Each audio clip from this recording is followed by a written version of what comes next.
The night didn't feel like night anymore. Felt like a countdown. Inside a secured penthouse overlooking Seoul, the Korean Mafia boss stood perfectly still while chaos moved around him. Phones rang and stopped. Screens flickered with red alerts.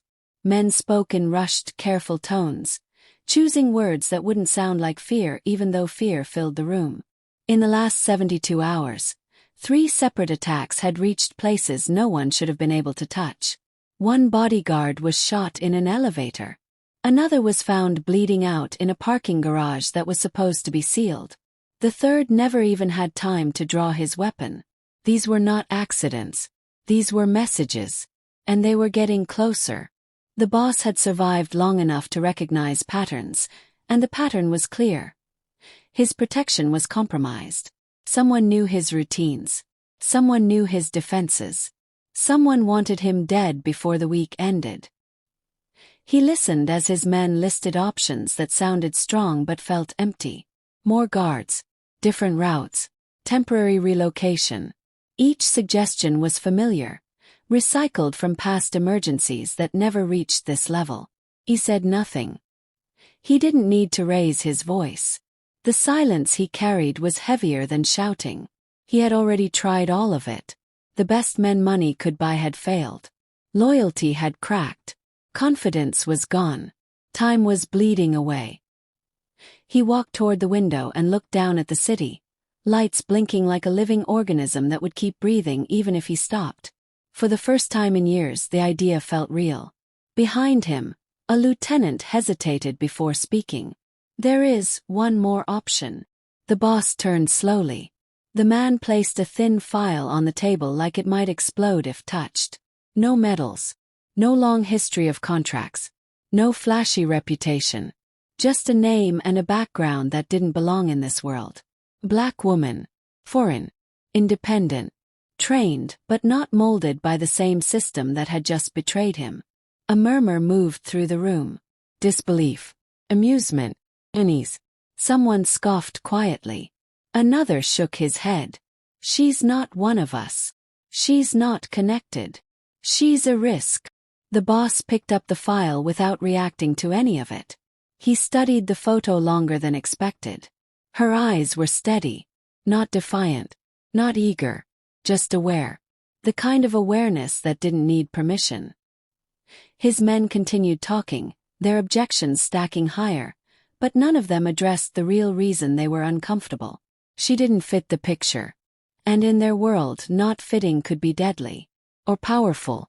The boss closed the file and asked one question that cut through the noise. Why hasn't she been killed yet? No one answered. The lieutenant swallowed. Because she doesn't stay in one place. Because she doesn't work like the others. Because she chooses her contracts. The room went quiet. The boss nodded slowly. That was the point. Everyone hunting him expected a certain response. More men. Bigger guns. Louder defenses. They were preparing for war against a fortress. They were not prepared for something that moved differently. He set the file down and spoke with calm certainty. Bring her. Shock rippled through the room. One man stepped forward, unable to hide his disbelief. Boss, this looks like desperation. The boss met his eyes. It is. That admission carried more weight than denial ever could. Orders were given immediately. The decision was final. Some men looked relieved, others offended, others afraid. Within hours, the elevators opened and she walked in without ceremony. No escort. No announcement. Just quiet footsteps and a presence that shifted the air. She took in the room in seconds. The weapons. Exits. The tension. When her eyes met the boss's, there was no hesitation. No intimidation. No curiosity. Only calculation. He explained the threat plainly. She listened without interruption, without sympathy. When he finished, she asked how long he had left. Tonight, he answered. She nodded once. Then stop thinking like prey, she said. And start thinking like a trap. The words landed hard. The room felt smaller. The men who doubted her suddenly avoided her gaze. The boss studied her and felt something unfamiliar settle in his chest. This was not safety. This was escalation. And as the city outside continued unaware, one truth became clear. She wasn't the obvious choice. She wasn't the trusted choice. She was the last option. And the most dangerous. The moment she stepped deeper into the compound, the doubt became louder. It wasn't shouted. It didn't need to be. It lived in the way conversations paused when she passed, in the way eyes lingered a second too long, in the way men who had faced death without blinking suddenly felt the need to explain themselves. She could feel it pressing against her back as clearly as a weapon. To them, she was an interruption. An outsider dragged in when everything else had failed. A woman in a space that only respected violence delivered by men who looked a certain way. She kept walking anyway. Her pace never changed. Her breathing stayed steady. She didn't scan faces for approval or react to the whispers that followed her down the corridor. One man muttered that she was too small. Another laughed under his breath and said she wouldn't last an hour if things went bad. Someone else questioned whether she even understood what kind of night this was going to be. She heard it all. She chose not to answer. That choice unsettled them more than anger ever could. The boss watched quietly from a distance as she took in the layout without asking for a tour. She didn't ask where the panic room was. She didn't ask how many guards were posted. She stopped at a hallway intersection and simply stood there, eyes narrowing slightly, listening. After a few seconds, she turned and changed direction without explanation. A lieutenant frowned. "That wing is clear," he said, more defensive than confident. She glanced back once. "It won't be," she replied calmly, then kept moving. The man opened his mouth to argue but stopped when the boss lifted a hand. Something about her certainty felt earned. In the control room, monitors showed feeds from every angle of the property. She stood behind the operators, silent, watching patterns instead of screens.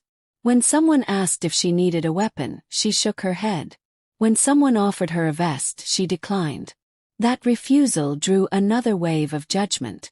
They mistook preparation for arrogance. The boss noticed the difference. She wasn't dismissing their tools. She was calculating when to use them. One of the senior guards finally confronted her openly, crossing his arms. "You think you're better than the rest of us?" he asked, half challenging, half hoping she would flinch. She met his gaze without hostility. "No," she said. "I think you're trained to react. I'm trained to prevent." The words landed softly but left no room for argument. The guard scoffed and turned away, but his confidence didn't recover. As minutes passed, tension tightened instead of easing. Radios crackled with updates that felt incomplete. Distant sensors glitched for seconds at a time before stabilizing. The boss felt the familiar pull of danger inching closer. He noticed something else too. She positioned herself not near him, but near the men who doubted her most. Not to intimidate them, to observe them, to see how they moved under pressure, how they held their weapons, how they reacted to uncertainty. That choice told him more about her than any resume ever could. Subtle comments continued. Jokes that weren't funny. Questions framed as concern. She absorbed all of it with the same calm expression. Not detached, focused. When one man finally asked her directly why she wasn't nervous, she answered without hesitation. "Because nervous people make noise," she said. "And noise gets you killed." Silence followed. The boss felt it ripple through the room. She wasn't posturing. She was teaching without announcing the lesson. Minutes bled into each other. The house seemed to hold its breath. She checked her watch once, then looked up at the security feeds again. Her eyes narrowed. "They're not testing the gates," she said quietly. "They're testing you." A lieutenant snapped back that they had already run full diagnostics. She shook her head. "No," she said. "They're testing your response time. Seeing who panics first." The boss stepped closer now, studying her face. He realized something then that the others hadn't. She wasn't waiting to react to an attack. She was waiting for the moment before it happened. That was the difference. The room buzzed with tension thick enough to taste. Finally, one of the men asked the question they had all been circling. "So what's your plan?" She turned slowly, meeting not just his eyes but everyone's, even the boss. For the first time since she arrived, her voice rose just enough to command the room. "Before I answer that," she said, "I need to know something." The last echoes of doubt hung in the air as she asked the one question that silenced the room completely. The lockdown began without ceremony. No alarms blared. No announcements echoed through the halls. Orders were issued in low voices, doors sealed one by one, external gates locked into place as the compound shifted from residence to fortress. The mansion, usually alive with movement and confidence, grew unnaturally still. Lights dimmed in non-essential corridors. Footsteps softened. Radios were switched to vibration. Outside, the city continued as if nothing had changed, unaware that something was tightening behind those walls.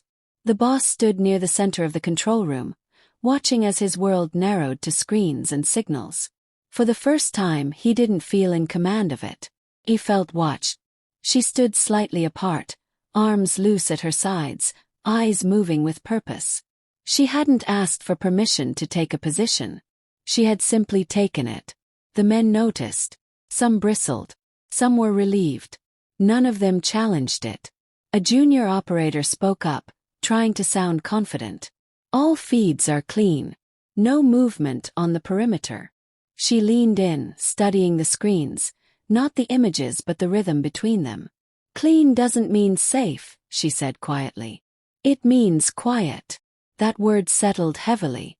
Intelligence reports began filtering in, and for the first time they didn't line up. Contact failed to respond. A drone feed froze for 3 seconds, then resumed as if nothing had happened. A sensor flagged movement and then corrected itself.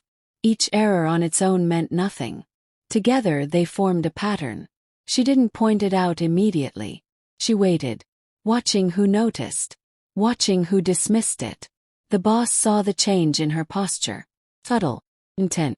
She was listening for something beneath the noise. "They're already inside your timing," she finally said. A lieutenant frowned. "Impossible. We've got overlapping coverage." She didn't argue. She walked toward a side monitor that most ignored and tapped the screen once. "That overlap creates blind faith," she said. "They know you trust it." The boss felt the first true chill of the night. He nodded once. That was all it took. Authority shifted without a word. She began issuing instructions, not loudly, not dramatically, but with certainty. "Move that team. Kill that light. Open that corridor for 30 seconds, then seal it again." Each order felt counterintuitive, but the boss allowed it. His instincts told him something he hadn't felt in years. Control was returning, but not through force, through anticipation. The men moved quickly now, tension sharpening their focus. Somewhere deep in the mansion, a faint sound echoed. Metal against stone. Too soft for alarms. Too deliberate to be an accident. Several heads snapped up. She held up one finger. She closed her eyes for half a second, listening. "They're mapping reactions," she said. "Not attacking yet." The boss stepped closer. "How many?" She exhaled slowly. "Enough." Time stretched. Every second felt like it was pulling something closer. Radios stayed silent by design. That silence became oppressive. Another glitch. Another pause. One of the perimeter cameras went black for a fraction of a second, then returned. A guard cursed under his breath. "It's nothing," he said too quickly. She turned to him calmly. "Nothing doesn't blink," she replied. She moved toward the exit leading to the east wing, stopping just before the door. She pressed her palm against the wall, feeling vibration through stone and steel. Her expression tightened. "They're waiting for you to rush," she said. "Don't." The boss obeyed without question. That obedience did not go unnoticed by his men. The balance of power in the room had changed completely. Another feed stuttered. This time longer. 5 seconds. In. The lights flickered. Somewhere outside, a generator adjusted. The mansion felt like it was holding its breath. She reached up and removed a small device from her pocket, attaching it to the wall. No explanation. No display. Just preparation. The boss realized then that this was no longer about surviving an attack. This was about surviving the night. A low hum filled the control room as systems adjusted automatically. "Last chance," she said quietly, not to anyone in particular. "Once this starts, it won't stop." The boss met her eyes. "Do it." She nodded once and stepped back toward the center of the room. At that exact moment, every exterior camera went black. Screens flickered, then died. One by one, the feeds vanished until the control room was bathed in the glow of emergency lights. Someone whispered a curse. Someone else reached for their weapon. She remained still. Ready. And in the darkness, a single truth became impossible to ignore. The perimeter had gone dark. The darkness didn't roar. Crept. Emergency lights cast thin red lines along the corridors, turning the mansion into a maze of shadows and quiet tension. No alarms screamed. No warnings echoed. That was the most terrifying part. The boss felt the absence of noise press against his chest as he stood where she told him to stand, surrounded by men who suddenly understood how blind they were without their screens. Somewhere beyond the walls, something moved with purpose. She didn't rush. She didn't raise her voice. She lifted 2 fingers, signaling a guard to freeze just as he was about to step forward. A mistake avoided without explanation. She listened. The first assassin slipped through a service entrance that had been marked as inactive for years. The lock never registered the breach. The door opened just enough for a body to pass through, then closed silently behind him. He moved like someone who had done this many times before, weapon ready, eyes scanning for resistance that never came. He didn't see her. He never would.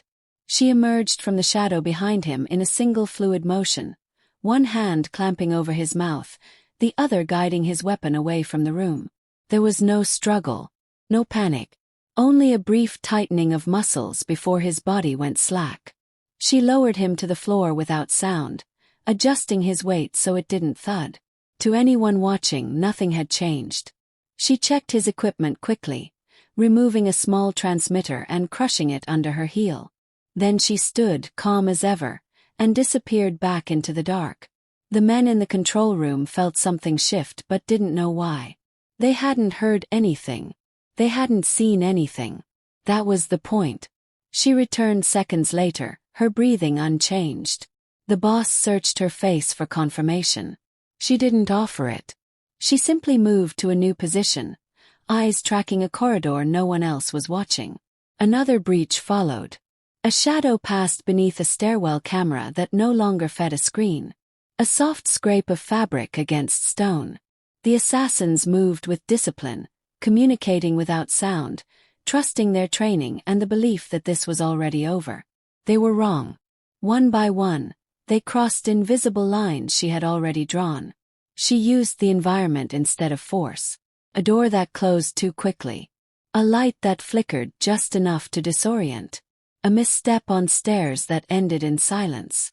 Each takedown happened beyond sight, beyond sound, leaving behind only absence. The boss realized then that she wasn't fighting them. She was erasing them. His men waited, nerves stretched thin, expecting chaos that never arrived. Sweat beaded on foreheads. Fingers hovered over triggers that went unused. Somewhere in the mansion, another body hit the floor without a noise loud enough to matter. She appeared again, this time closer to the boss, and leaned in just enough for him to hear her. "They're disciplined," she said. "Which means they're confident." He nodded slowly. Confidence could be exploited. A third assassin made the mistake of moving faster than the others. Speed without patience. She used it against him. He rounded a corner expecting an empty hall and found her standing there, still as a statue. His eyes widened just enough. That was all the time he got. When she stepped back into the shadows, 3 were already gone. No one in the room could account for them. No alarms had been triggered. No shots fired. The silence had become heavier, more oppressive. The remaining attackers felt it too. They slowed. They hesitated. They didn't know why their numbers were thinning. Fear crept in where confidence had been. She knew that feeling well. She let it grow. The boss finally spoke, his voice low. "How many?" He checked her watch. "Enough to matter," she replied. "Not enough to win." Another faint movement echoed through the walls. She turned sharply. "They're adjusting," she said. "That means they're calling in the rest." The boss felt his jaw tighten. He understood what that meant.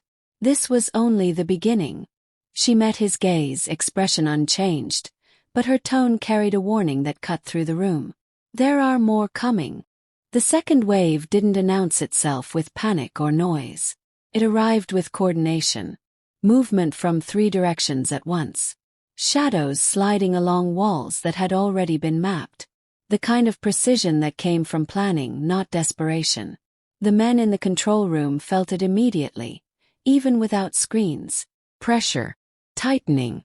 This was no longer a test. This was execution. The boss straightened, instinctively preparing for impact that never came. She had already moved. She didn't stay near him now. She never stayed anywhere long. One moment she was behind a column, the next she was gone, presence replaced by intention. The assassins entered in pairs this time, trusting numbers over silence. 15 of them spread across the compound, each assigned a route, each convinced they were closing in. They didn't see her because she refused to become a target. She used angles, timing, the smallest delays. She redirected without confrontation. A door locked here. Corridor opened there. A man stepped into darkness expecting backup and found only stillness. She disarmed one without stopping, twisting his weapon away and sending it skidding across the floor into shadow where no one would retrieve it. Another lost footing on stairs she had slicked moments earlier. He fell hard, breath knocked out, consciousness following seconds later. No blood. No sound worth tracking. The boss watched his men tense, waiting for something they couldn't see. He realized then that she wasn't defending him directly. She was shaping the night around him. The attackers moved faster, sensing resistance they couldn't define. Their formation tightened. That was the mistake. She split them. One group drawn toward a false opening. Another stalled by a locked passage that should have been clear. She counted them without numbers, tracking their breathing, their hesitation, their impatience. Every movement she made had purpose, conserving energy, conserving silence. She passed close to the control room once, close enough for the boss to feel the air shift. Her eyes met his for a fraction of a second. Focused, not asking for reassurance, not seeking approval, just confirmation that he trusted her. He did. Completely. The men around him began to understand. This wasn't protection as they knew it. This was orchestration. A shout echoed faintly from somewhere deep in the compound, quickly cut off. One of the lieutenants flinched. She did not. "That's 5, she said quietly, more to herself than anyone else. Another assassin tried to adapt, changing routes mid-movement. She anticipated it. She always did. She waited in a place no one would expect someone to wait, still as the wall beside her. When he passed, she stepped in behind him, pressure applied in exactly the right place, and he folded without a sound. She moved on before his body finished falling. The boss felt a strange calm settle over him. The fear that had been clawing at his chest receded, replaced by something steadier. Control. Not his, hers. And it was absolute. The remaining attackers realized too late that something was wrong. Their communication broke down. Signals went unanswered. Confidence fractured into caution. They hesitated. She exploited it mercilessly. A light flickered. A shadow moved where it shouldn't. Panic bloomed. 2 rushed forward together. She separated them with a door slammed shut between their paths. One never made it through. The other turned, confused, and met the edge of her strike. 12, 15, 14. The boss heard his own breathing and nothing else. He understood now that she was everywhere and nowhere, protecting him not by standing in front of him, but by making sure no one ever reached him. The last assassin slowed, heart racing, senses overloaded. He had trained for resistance, for guards, for guns. He had not trained for invisibility. She stepped into his path calmly, finally allowing herself to be seen. He froze. Recognition came too late. She disarmed him with ease and sent him down without spectacle. Silence returned, heavier than before. She stood alone in the corridor, chest rising slowly, eyes scanning for movement that wasn't there. The boss felt something unexpected twist in his chest. Admiration. Respect. Oh. She checked her watch once more and turned back toward the control room. When she stepped into the light, there was no blood on her hands. No sign of struggle. Only that same calm focus. Someone whispered the question no one dared ask. How many? She answered without hesitation. All of them. The boss studied her, realizing the truth fully for the first time. She hadn't survived the attack. She had owned it. And as the night settled into an uneasy stillness, one undeniable fact hung in the air. She had been outnumbered and smiling.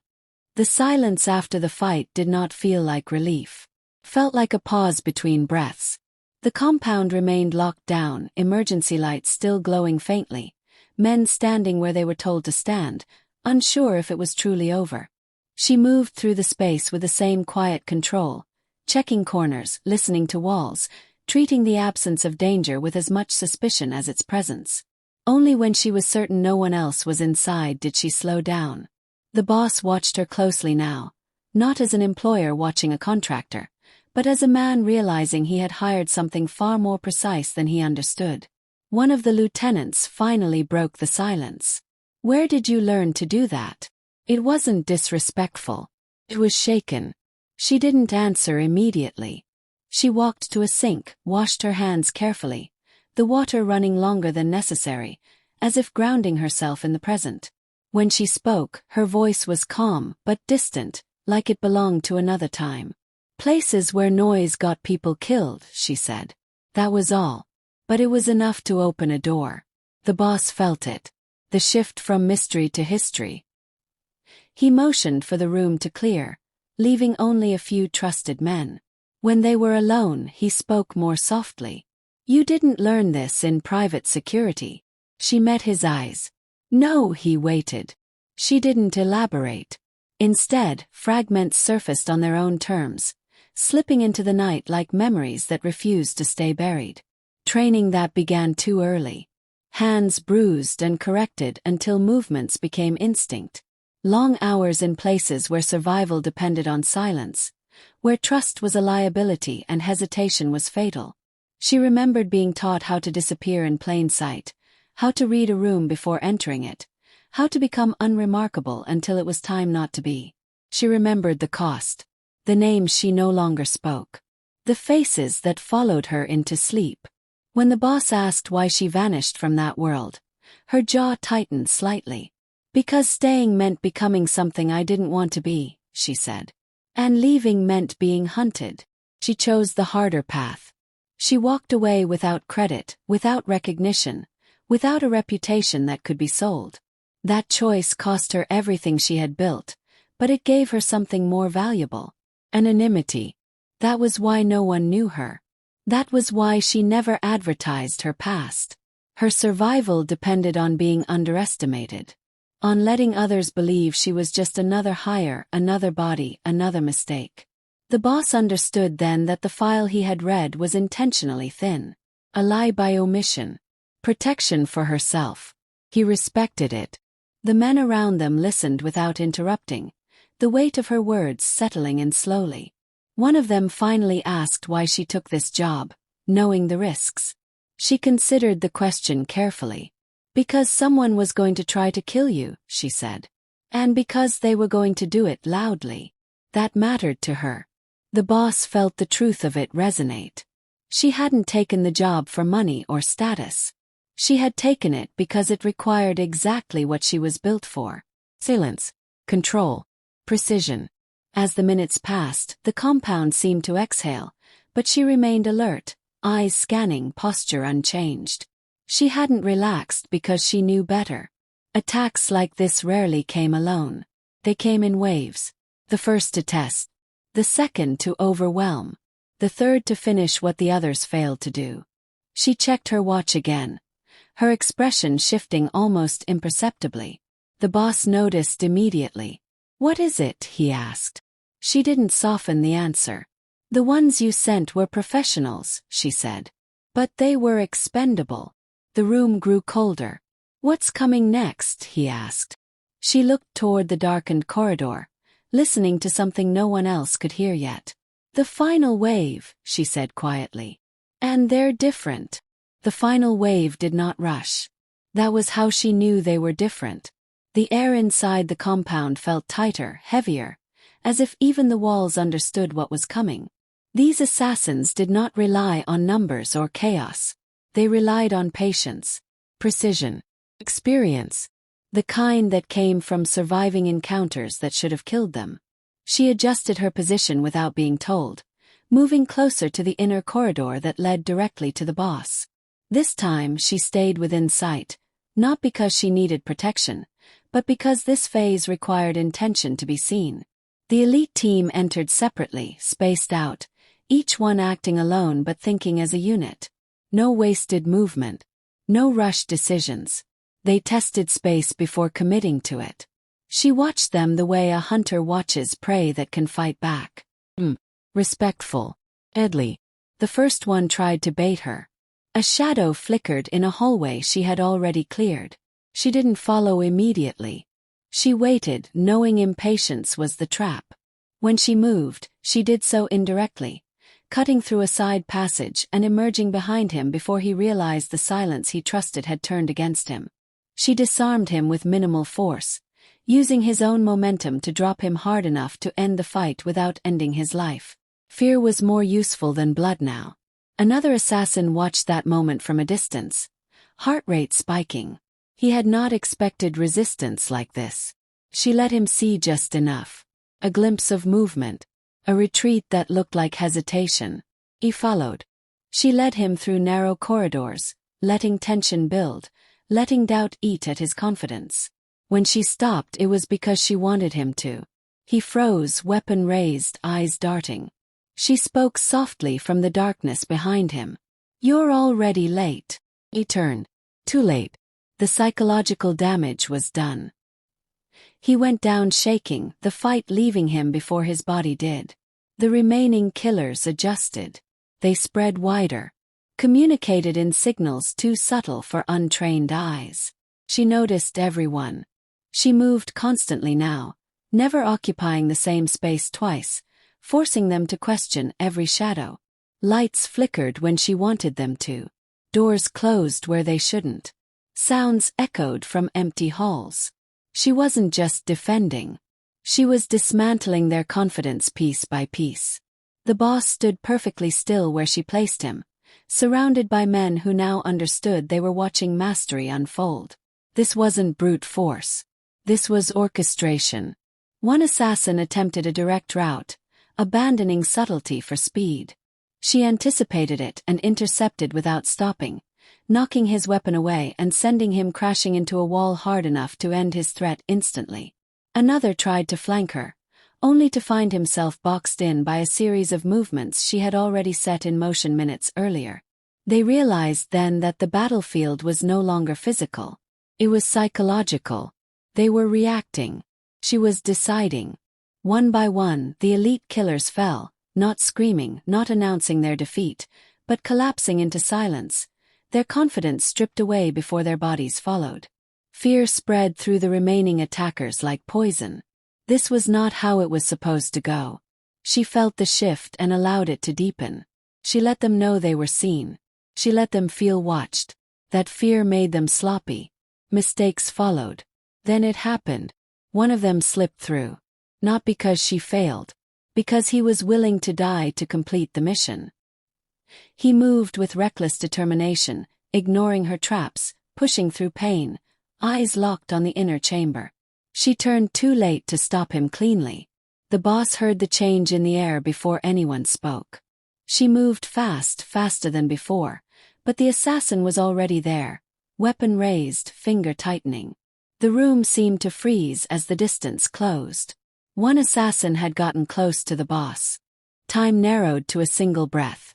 The assassin moved with reckless speed, closing the distance that should never have existed. His weapon lifting with one clear purpose.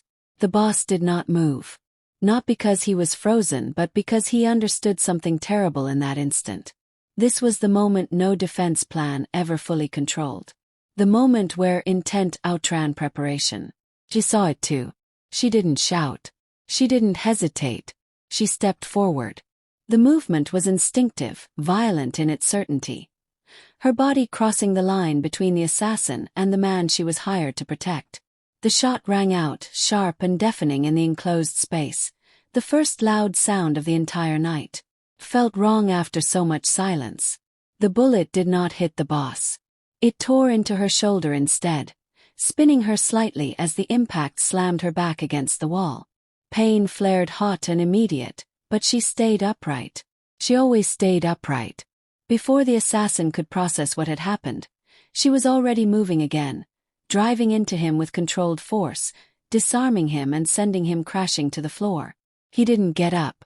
The room erupted into motion, but she raised one hand sharply, stopping everyone where they stood. Blood seeped through her sleeve, dark against the fabric, but her eyes remained clear, focused. The boss stared at her, the weight of what she had done crashing into him harder than the threat itself. She had taken the hit without calculation, without pause. Not because it was required. Because it was final. That choice changed something in the room. This was no longer a contract. This was no longer desperation. This was loyalty chosen, not owed. She checked herself quickly, assessing damage with the same precision she applied to everything else. The wound was bad but not fatal. She tightened her jaw and motioned for one of the guards to secure the last attacker. Only when the danger was fully neutralized did she allow herself to lean slightly against the wall. The boss moved toward her, ignoring the chaos around them. His voice was steady, but something underneath it had cracked open. "You didn't have to do that," he said. She looked at him, breathing controlled, pain contained. "Yes," she replied quietly. "I did." That answer landed harder than any accusation. He understood then what protection really meant to her. It wasn't distance. It wasn't control. It was presence at the exact moment it mattered. Someone reached for her arm, trying to help, and she gently shook them off. "Not yet," she said. "Make sure it's done." Only when the last threat was confirmed neutralized did she allow the weight of the night to settle. The adrenaline faded, and the pain surged forward, demanding attention. She slid down the wall slightly, still refusing to collapse. The boss crouched in front of her, meeting her at eye level, the power dynamic between them completely transformed. He had hired her to survive. He had not expected her to choose him over herself in a moment where escape was possible. "You changed the outcome," he said. She managed a faint, controlled smile. That was the job. Sirens wailed in the distance now, not close enough to matter, but close enough to remind them the night had left its mark. The guards finally moved in with medical supplies, but even as they worked, she kept her eyes on the corridors, listening, ensuring nothing else moved in the dark. Only when she was certain did she finally exhale. Blood loss weakened her, but she refused to lie down. Standing mattered. To her. To them. The boss rose slowly, looking at her with something far deeper than respect. Gratitude mixed with realization. He had hired her because he was desperate. He had survived because she was willing to stand in front of death without flinching. She straightened once more, pain etched across her face now, but her posture unbroken. And as the night finally began to loosen its grip, one truth was impossible to ignore. She was wounded but still standing. Morning crept in slowly, pale light seeping through reinforced glass as if unsure it was welcome after what the night had held.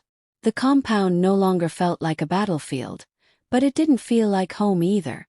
It felt altered. The boss stood near the window, jacket off now, blood dried on the floor behind him, the echo of gunfire still ringing in places silence couldn't reach. She sat across the room, shoulder bandaged, posture straight despite the pain, eyes alert in a way that told him she was still working even while resting. The distance between them was deliberate, respectful. For the first time since hiring her, he did not feel the urge to command the space. He felt the need to speak honestly. He broke the silence himself. "I didn't expect you," he said, not as a compliment but as a confession. She didn't look up right away. "That was clear," she replied calmly. The words weren't sharp. They didn't need to be. He nodded once, accepting the truth in them. He admitted what no one in his world ever did out loud. That when her file was placed in front of him, he saw risk before skill, difference before ability. That he trusted her because he was desperate, not because he believed in her. Saying it felt like stripping away armor he had worn for decades. She listened without interrupting, without satisfaction. When he finished, she met his eyes. "Bias doesn't disappear because it fails you," she said. "It disappears when you face it." The statement landed quietly but permanently. He understood then that the night had changed more than his survival. It had changed the way he saw power. He turned fully toward her. "I want you to stay," he said. "Not just as protection. As part of this." The offer was layered. Influence, security, status, a place no one questioned. In his world it was everything. She considered it carefully, then shook her head. "I won't be owned," she said. Not angry, certain. The room seemed to hold its breath again. But this time the tension was different. He didn't push back. He didn't negotiate. He listened. "I don't work under control," she continued. "I work with trust. Clear boundaries. Clear exits." He absorbed that. The old version of him would have bristled. Would have seen refusal as challenge. This version saw it as clarity.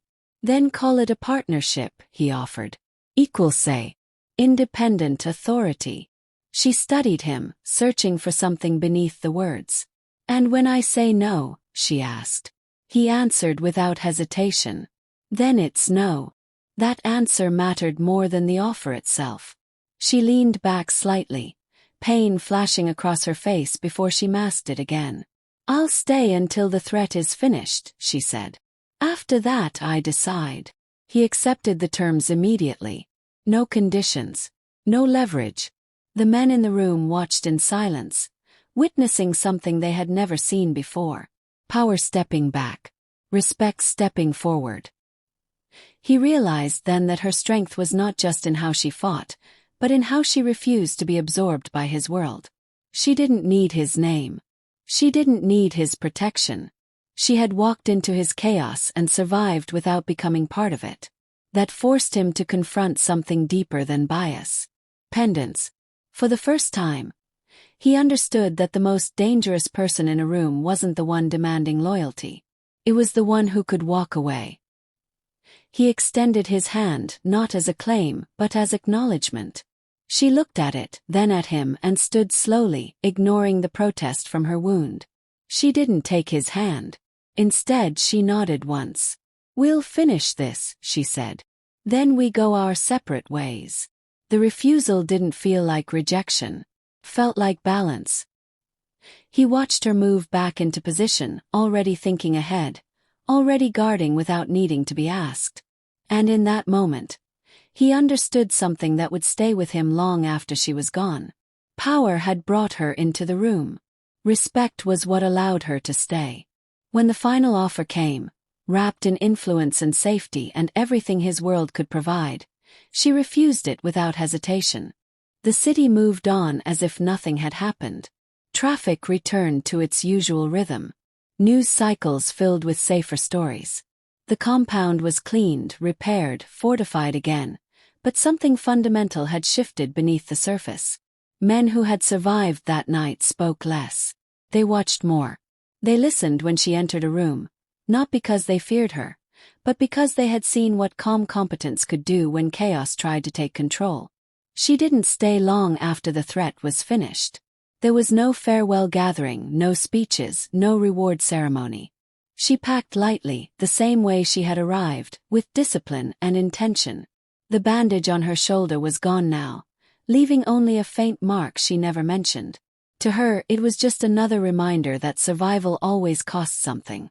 The boss stood in the corridor as she prepared to leave, the space between them filled with things neither needed to say. He had dismantled an entire security division after that night. Not out of anger but clarity.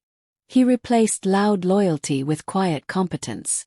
He stopped hiring people who looked powerful and started trusting those who proved it without noise. His decisions became slower, sharper, more deliberate. The men around him noticed. So did his enemies. They said he had become unpredictable. They were right. He no longer underestimated the unseen. She never claimed credit. Never corrected the rumors. Some said she was former military.